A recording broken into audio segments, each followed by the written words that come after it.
Assalamualaikum warahmatullahi wabarakatuh. Perkenalkan, nama saya adalah Hakim Waluyo dengan NIM 304023192. Di mana di sini saya akan mempresentasikan terkait strategi manajemen operasional dari Bank BSI. Kita lanjut ke next agenda.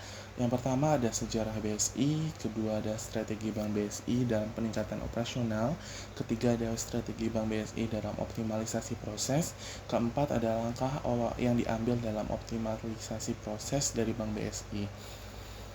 Kita lanjut ke agenda yang pertama, yaitu sejarah Bank BSI, di mana industri perbankan di Indonesia mencatat sejarah baru dengan hadirnya PT Bank Syariah Indonesia Tbk yang secara resmi lahir pada 1 Februari 2021. Presiden Joko Widodo secara langsung meresmikan bank syariah terbesar di Indonesia tersebut di Istana Negara. BSI merupakan bank hasil merger antara PT Bank BRI Syariah, PT Bank Syariah Mandiri, dan PT Bank BNI Syariah melalui surat keputusan dari Otoritas Jasa Keuangan. Kita lanjut kepada agenda yang kedua, yaitu strategi Bank BSI dalam peningkatan efisiensi operasional, di mana yang pertama adalah automatisasi proses. Mengotomatisasikan proses yang masih berlaku secara manual seperti verifikasi dokumen, pengolahan data nasabah, dan proses administrasi lainnya.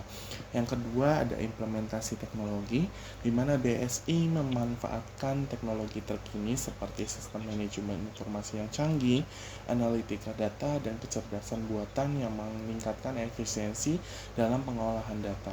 Yang ketiga ada optimalisasi infrastruktur IT, di mana Bank BSI perlu memastikan bahwa infrastruktur teknologi informasi mereka dapat mendukung operasi sehari-hari dengan baik. Kemudian yang keempat ada pelatihan karyawan, di mana Bank BSI memberikan pelatihan kepada karyawan tentang penggunaan teknologi baru yang meningkatkan keterampilan mereka dalam mengolah proses operasional yang baru atau yang diperbaharui. Kelima ada pemangkasan biaya, di mana Bank BSI melakukan audit secara rutin untuk mengidentifikasi area di mana biaya dapat dipangkas tanpa mengorbankan kualitas layanan. Kemudian yang keenam ada kolaborasi dengan pihak ketiga, di mana Bank BSI dapat bekerja sama dengan penyedia layanan teknologi finansial lainnya untuk memperluas kemampuan teknologi mereka, seperti layanan cloud computing atau solusi keamanan terkelola. Kemudian yang terakhir ada peningkatan proses manajemen risiko, di mana Bank BSI memastikan bahwa proses manajemen risiko yang efektif diterapkan untuk mengidentifikasi, mengevaluasi, dan mengurangi risiko operasional yang mungkin timbul dari perubahan dalam proses teknologi. Kemudian selanjutnya masuk kepada agenda ketiga kita, yaitu strategi Bank BSI dalam optimalisasi proses. Di mana yang pertama adalah analisis proses yang ada, di mana Bank BSI melakukan evaluasi menyeluruh terhadap proses-proses yang ada untuk mengidentifikasi inefisiensi dan peluang perbaikan. Yang kedua ada pemetaan proses, di mana proses-proses yang teridentifikasi dipetakan secara detail untuk memahami alur kerja yang ada dan mengidentifikasi titik-titik lemah atau bottlenecks.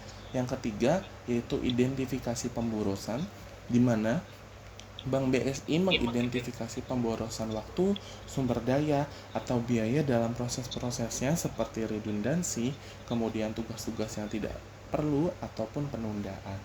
Selanjutnya ada perbaikan proses yang dimana berdasarkan pemetaan dan identifikasi pemborosan, Bank BSI memperbaiki proses-prosesnya untuk meningkatkan efisiensi. Kemudian yang kelima ada pengukuran kinerja, di mana Bank BSI menetapkan metrik kinerja yang jelas untuk memantau hasil dari perubahan yang diterapkan dan memastikan bahwa proses-proses yang dioptimalkan memberikan hasil yang diinginkan. Kemudian yang keenam ada perbaikan proses, di mana Bank BSI menggunakan teknologi dengan sistem manajemen proses bisnis, kecerdasan buatan, dan otomatisasi untuk mendukung optimalisasi proses. Kemudian selanjutnya yang terakhir adalah pelatihan dan pengembangan karyawan, di mana karyawan Bank BSI diberikan pelatihan dan dukungan yang diperlukan untuk memahami dan menjelaskan proses-proses yang dioptimalkan dengan baik. Kemudian kita masuk kepada agenda yang terakhir kita, yaitu langkah yang diambil Bank BSI dalam rangka optimalisasi proses. Di mana yang pertama adalah pengoptimalisasi proses pembukaan rekening, di mana Bank BSI mengembangkan aplikasi seluler yang memungkinkan calon nasabah membuka rekening secara online dengan mudah. Kemudian yang kedua, automatisasi proses penyelesaian transaksi, di mana Bank BSI mengimplementasikan sistem otomatis untuk penyelesaian transaksi harian seperti transfer dana antar rekening, kemudian pembayaran tagihan. Yang ketiga, ada penggunaan analitika data untuk pengambilan keputusan kredit, di mana Bank BSI memanfaatkan analitika data yang canggih untuk mengevaluasi risiko kredit. Yang keempat, ada pembaruan infrastruktur teknologi, di mana Bank BSI melakukan pembaruan terhadap infrastruktur teknologi mereka seperti migrasi ke platform cloud untuk penyimpanan data. Kemudian yang kelima, ada kolaborasi dengan fintech, di mana Bank BSI menjalin kemitraan dengan perusahaan teknologi finansial atau fintech yang mengkhususkan diri dalam solusi pembayaran digital. Sekian presentasi dari saya, kurang lebihnya mohon maaf. Wassalamualaikum warahmatullahi wabarakatuh.